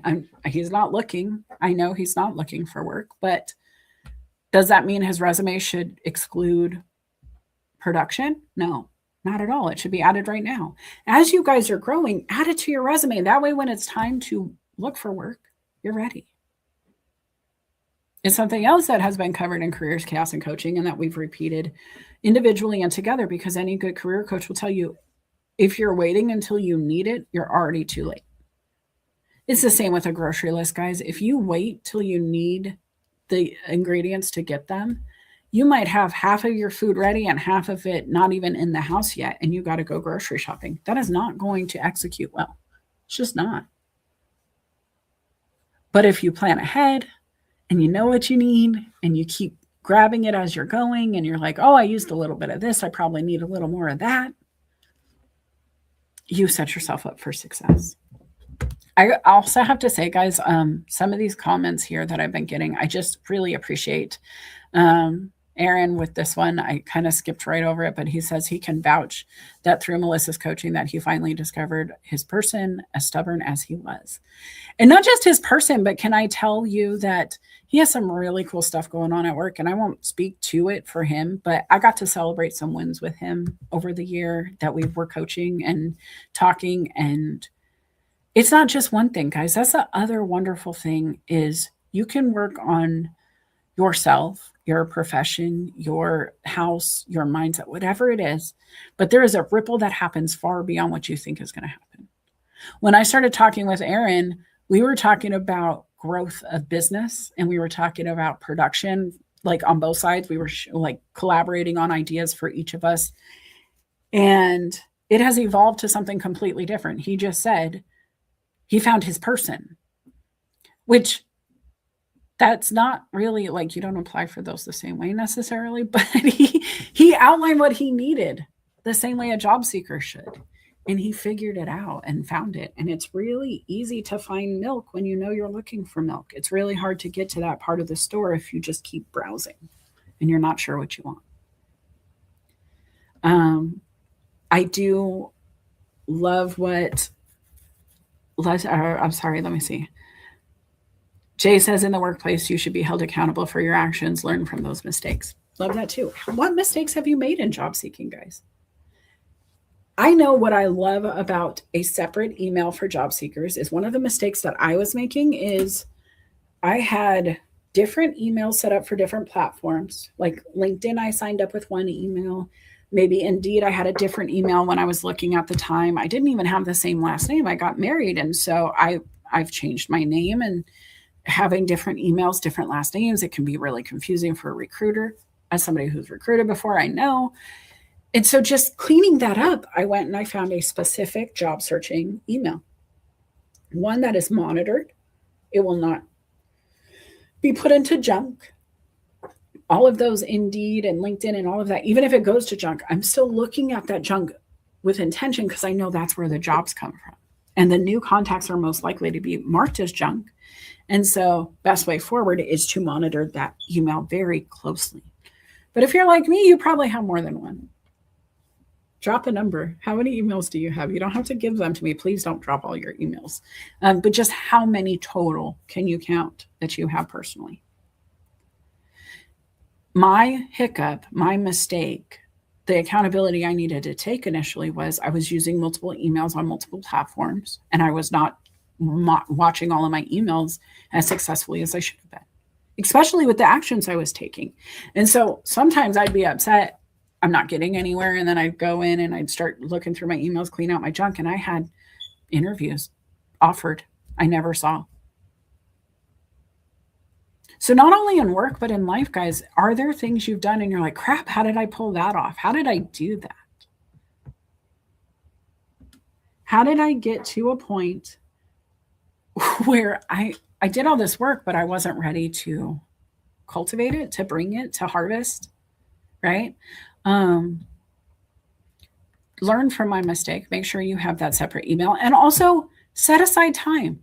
If you apply for jobs and all you do is click easy apply or apply now, apply now, apply now, but you never go back and read your messages, you never go back through your email, if you never go back and revisit what's working, what's not. If you apply for 100 jobs and get 0 responses, change the message. The other thing to maybe think about, and this is why I want to do the group, there's so many tips that can happen, but another thing is maybe you know which resume you're using. If you have 3 resumes and you're applying for jobs and you're not tracking which resume you submitted to which company, and they expect you to bring a copy with you, are you handing them the same resume or a different resume? Do you even know? So having a spreadsheet or something where you track, it could be a piece of paper, I don't care, figure out your method. You can have a highlighter for each resume that you have, like resume 1's blue, resume 2's green, resume 3 is yellow. And when you apply for a job, you just highlight the color of the resume you use. That way, if they call you, you know which one to take. You can figure out a method. You have to have a strategy. Find one that works, write it down, keep track, because if you forget what color means what, we're in trouble. But make sure you're being proactive. Make sure you're not going to end up a victim of your own actions because you're not prepared by being overly active without any strategy behind it. Because how many times have you seen kids run around a room with no real game plan of where they're going to land or what they're up to? Have you ever seen, like we talked about, those games where the Beyblades just spin around and knock into each other and there's action for sure, but we couldn't bank on what's coming next. We can't build a life on that kind of action. That's chaos, right? Speaking of chaos, Felipe, welcome to my stage. What's coming up for you? Spiraling. It's one of my favorite things to talk about. Yeah, I like to try to stop spiraling when I catch myself doing that. And I'm also good at catching other people when they're spiraling, because it doesn't do anybody any good. And that's something that it's very easy to follow down that rabbit hole. And sometimes it's up to us to take us out of that. But sometimes we need a friend to, back in the 1920s when someone was getting hysterical, they would smack them in the face. There's a reason why that worked. Now, it's not the recommended method today, but it would kind of like wake them up and they'd be like, oh, God, thank you for doing that. I was spiraling. Now, there are more effective methods that are the better for your mental health. My grandmother, Felipe, threw ice water on me one time. Well, that's a real thing. It is. So when you're having an anxiety or panic attack, they say put your face in a bowl of ice water or put a cold ice towel over your neck.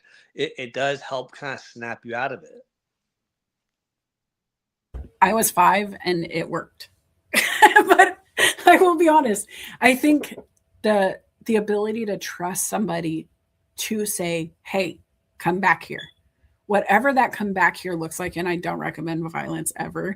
I don't even recommend throwing water on your friends. But allowing them a wet washcloth, allowing them a bowl of ice cold water to do for themselves, right? Getting that permission to help them in that moment. Mental health aside, like there are these moments, but they're sometimes right before that moment, right before the water has to come out or somebody has to hold somebody while they're in that moment. How do you not move into it, right? Like, because there's that choice. You feel the energy building. Sometimes, guys, it's almost like a rocket getting ready to take off. You see the buildup, you hear the roar, you hear it's going, but you're not seeing action yet. When you know that's coming before, and this is an Aaron quote, but that green Hulk moment, right? Where Banner turns into the Hulk. He knows it's coming.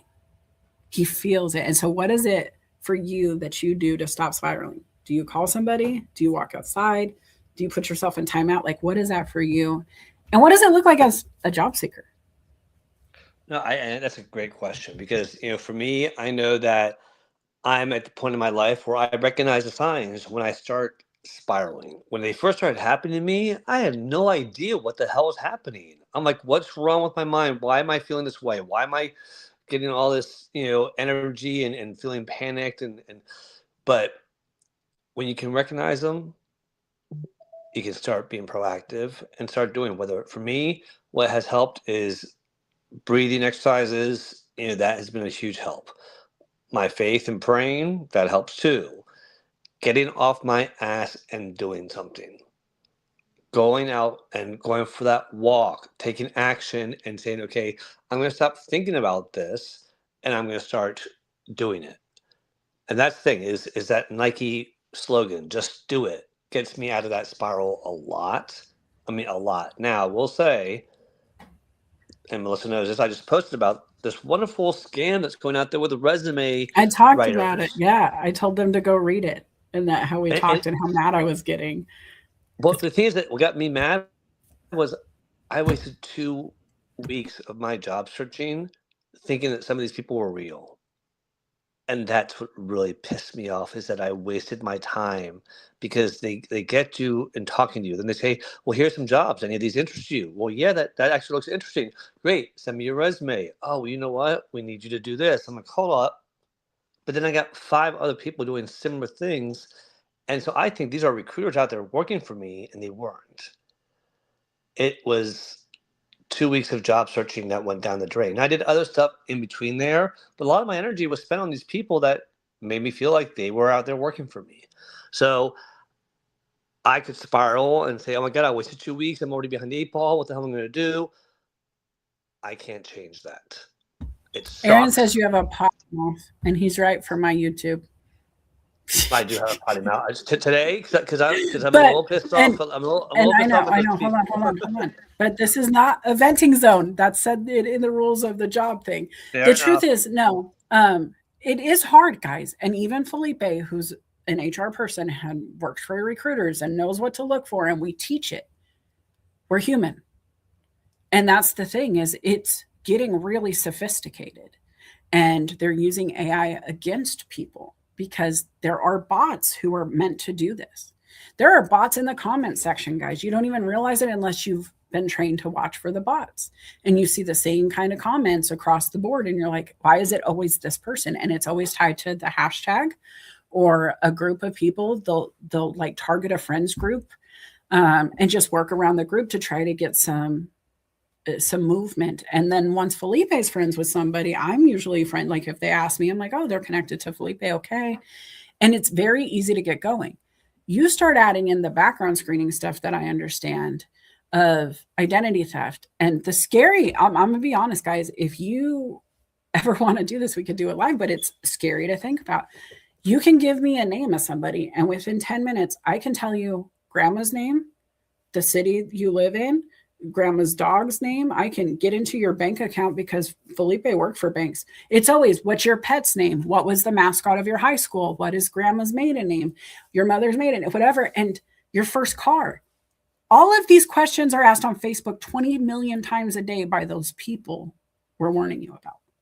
And when you think, oh, I'm on Facebook and I'm just bored, and okay, yeah, my first car was a Chevelle. Well, guess what? I go to your Facebook profile. You told me where you went to school. I can quickly go figure out the mascot. You already tagged your mom as a relation. And guess what? She tagged her mom too. So now I know the maiden name of your mom. I know what city you lived in. I know where you've worked. I know what restaurants you've reviewed on Facebook. I can take your email or your contact information from Facebook and find your Instagram, no problem. As a matter of fact, they're probably going to hand deliver it to me in a suggestion on Instagram. TikTok's going to do the same thing to me. And if I take all of those 3 things with a quick Google search or your LinkedIn, I know where you've worked before. And now I can guess pretty much anything I need to for banking reasons, right, Felipe?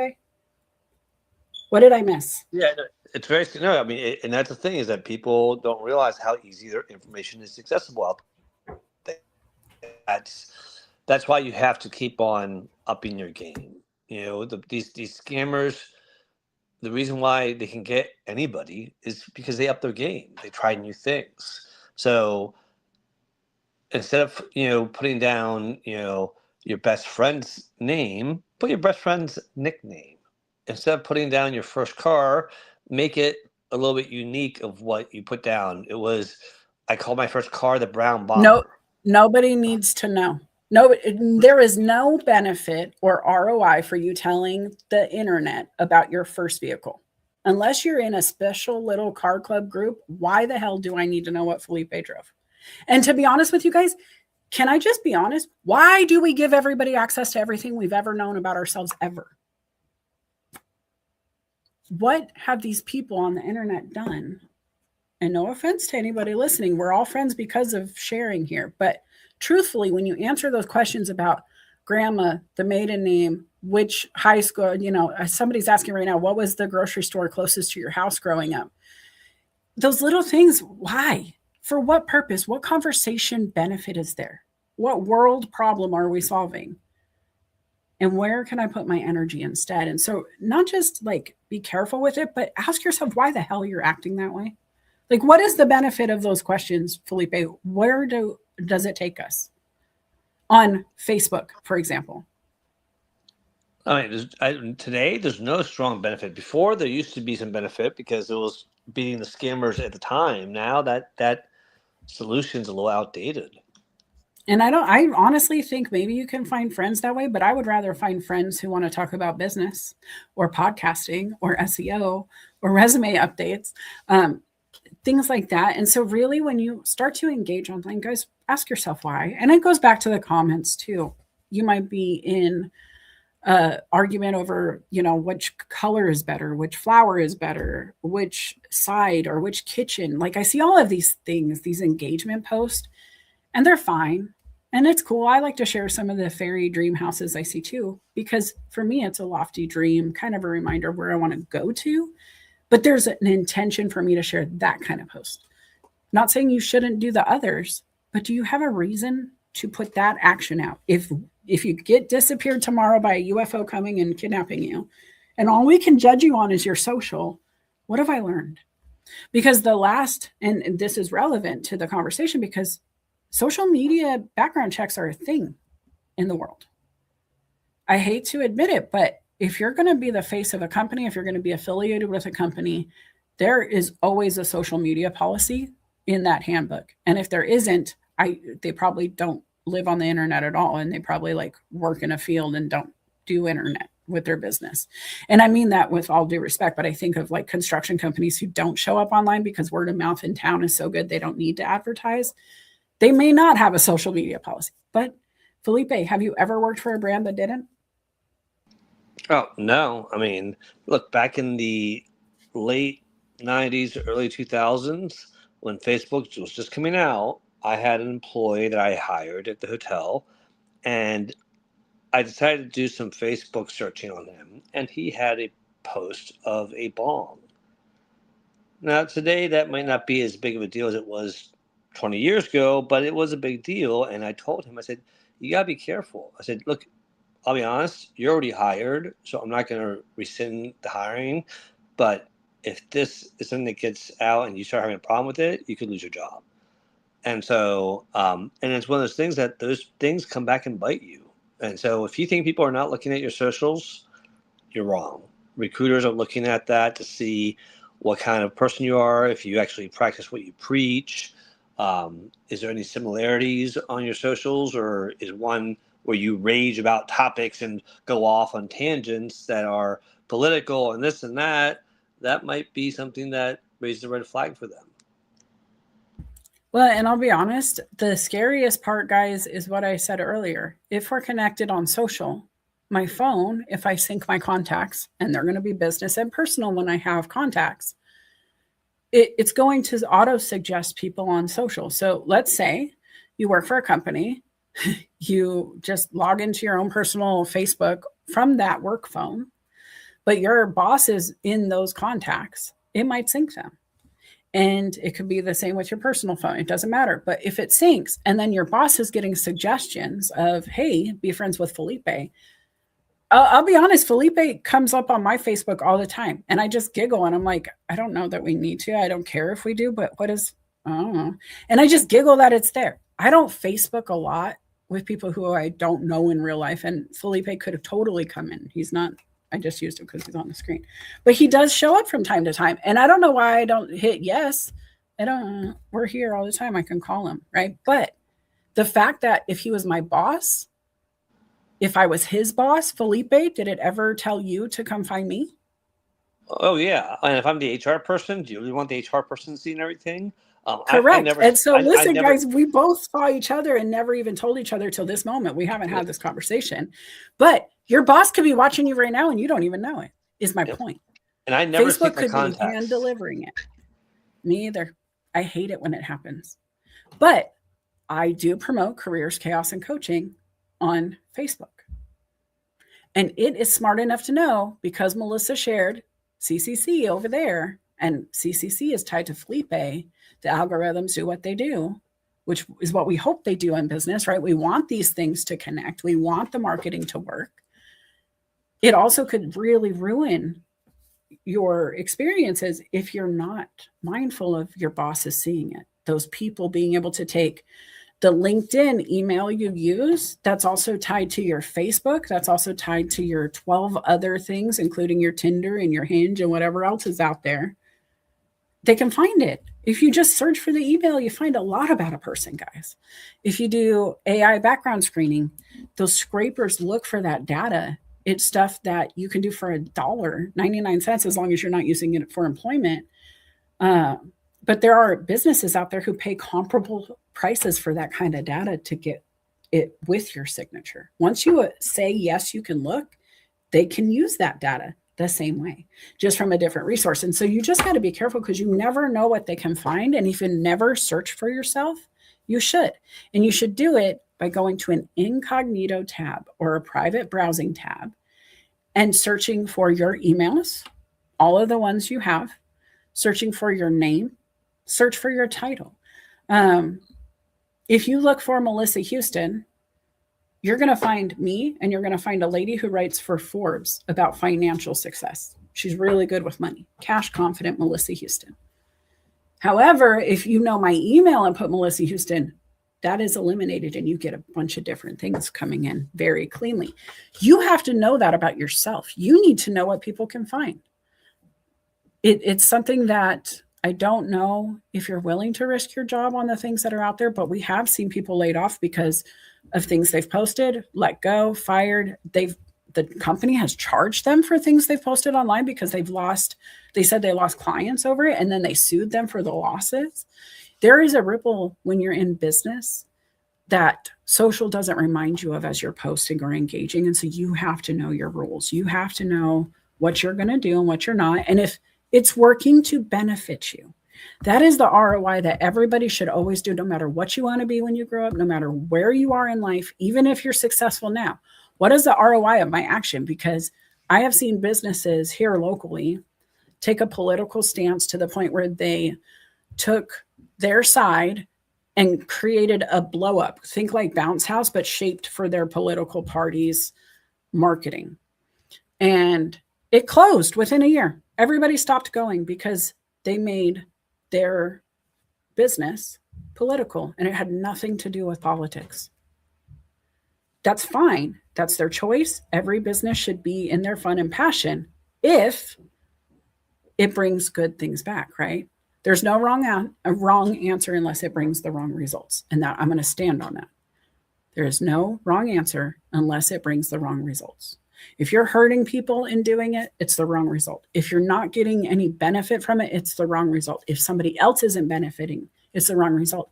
It doesn't have to overlap on all three all the time, but something should be happening because of your action that is beneficial to someone, or the ROI just isn't there and you need to figure out why.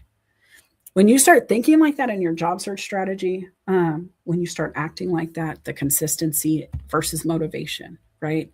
The being able to show up for yourself, being able to write it down, get to work. I want you guys to go find the group. It's in the comments. I'm going to drop the link again after the live show because I know it feeds constantly. But tell your friends.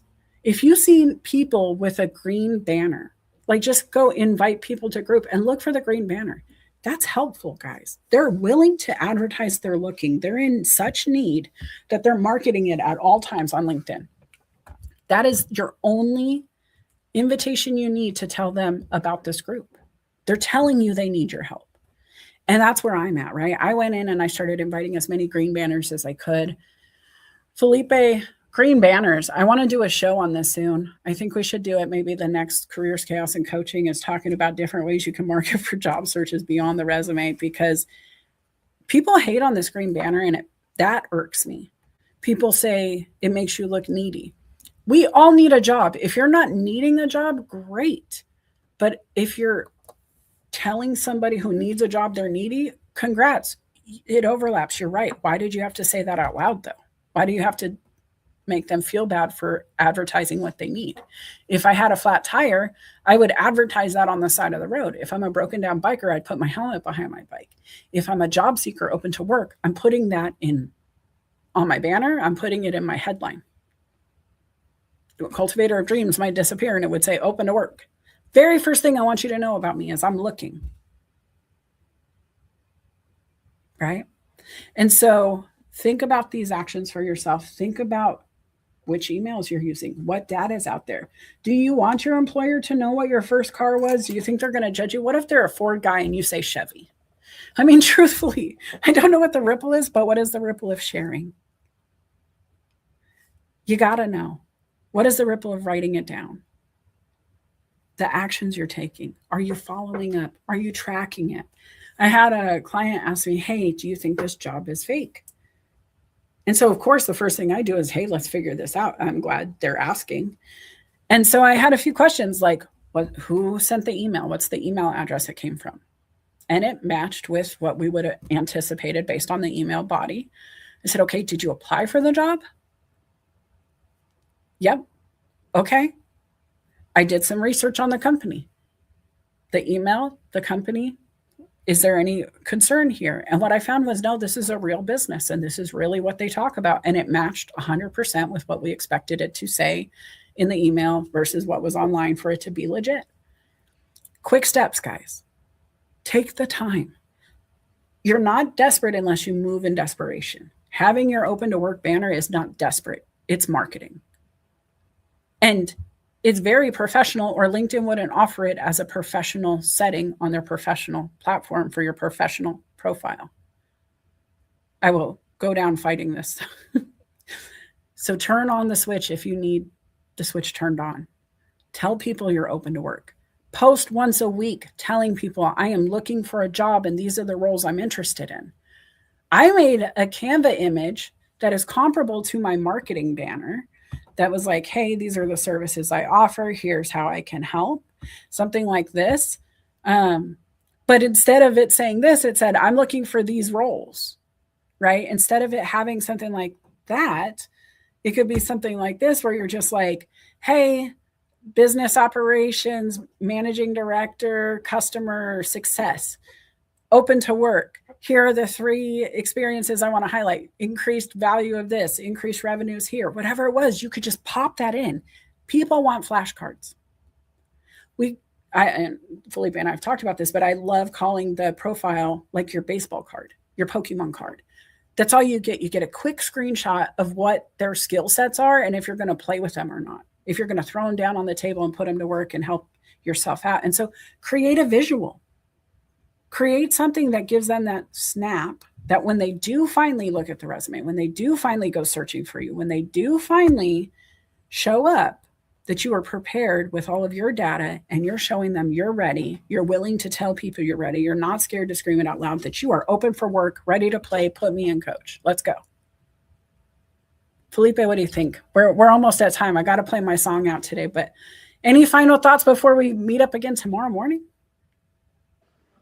No, just, like I always tell myself and tell everybody else, be confident in the skills you have, be curious about what you don't know and go out there and learn it.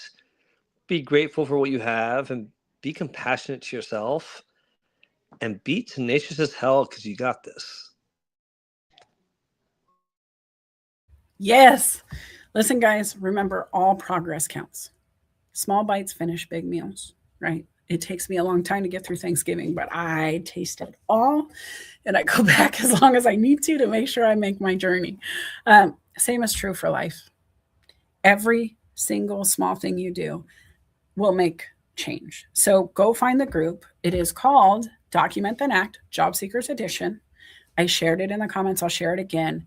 It is just the frame up. I wanted it to launch fresh with you. I didn't want you to miss a thing. And so go follow, go invite your friends, go look for those green banners. Please tell others about it, because there's no point in doing it if the ROI is not there. And so I'm saying this out loud. If it does not take off, I'm okay with that. I will take the 1 or 2 people who were excited and do it one-on-one. But I would love to see LinkedIn take advantage of this offer, because I know my friends will show up and share the jobs. I know the people who find cool tips will share that with their community. And I know people are laid off at high numbers right now that I haven't seen in a long time. And I know it's not done. If I'm being fully transparent, I expect the next 6 months to still be a very chaotic wave of mess in business. Growth on some sides, loss on others.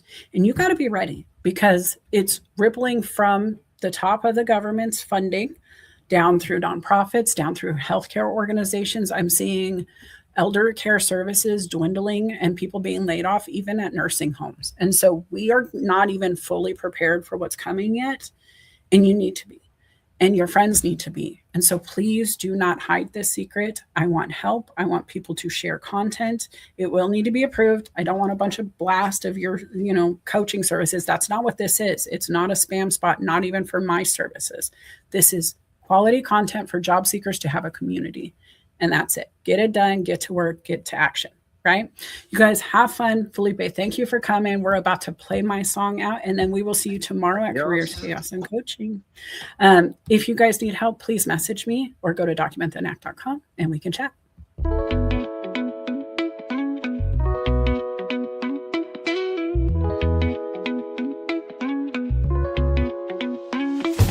Sunlight creeps through my window pane. Dreams of stars, now a faint refrain. Coffee brews and thoughts collide in this early morning ride. Wake up world, let's start the day. Insight flows in a bright array. Questions dance like morning dew. In this space, it's me and you. Coffee chats with Melissa. Every cup was a whisper. Conversations open doors. Spilling thoughts forevermore. Ideas bubble crisp and bright. Words take flight in morning light. Consult the heart, make it sing. New perspectives on each wing.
Pour another cup of cheer.